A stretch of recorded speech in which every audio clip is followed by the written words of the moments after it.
ছাত্রের বাড়িতে নেমন্তন্ন ছিল, ওর বাড়িতে নাকি বাগান করেছে ফুলের, ওটাই দেখতে যাওয়ার, কিন্তু আর যাওয়া হয়ে ওঠেনি।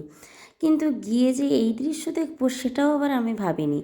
একদিন হঠাৎ করে স্কুল থেকে ফেরার পথেই ছাত্র ডাকলো আর আমি এমনিই গেলাম। হঠাৎ গিয়ে দেখি এরকম একটা সুন্দর দৃশ্য, সত্যি দেখার মতো। আমি ভাবছি যে সত্যিই তো, এটা কেন আগে আসেনি।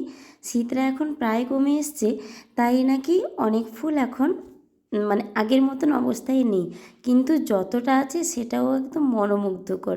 তোমরাও দেখে অবশ্যই জানিও, ওদের বাড়ির বাগান না ছোট্ট একটা নার্সারি আমি তুলে ধরেছি সেটাও আমি জানি না। তোমরা কিন্তু অবশ্যই জানিও ওর বাড়ির বাগানটি কি সুন্দরটাই না লাগছে। সত্যি না এলে কিন্তু এত সুন্দর দৃশ্য কিন্তু মিস করে যেতাম। এত সুন্দর যে হতে পারে ওটা কিন্তু আমার কল্পনাতেও ছিল না। দেখো পাশের ওই ফুলগুলো কিন্তু সত্যি শুকিয়ে গেছে। এই যে এই ফুলগুলো ডালিয়া এক প্রকারের, ওটা কিন্তু সত্যি শীতের সময় খুব ভালো নাকি হয়েছিল। আর সরস্বতী পুজোয় নাকি সকলে এইখান থেকেই ফুল নিয়ে নিজেদের খোঁপায় লাগিয়েছে। ভীষণই সুন্দর, আর ফুলগুলো যতই দেখি ততই যেন মনটা সুন্দর হয়ে যায়।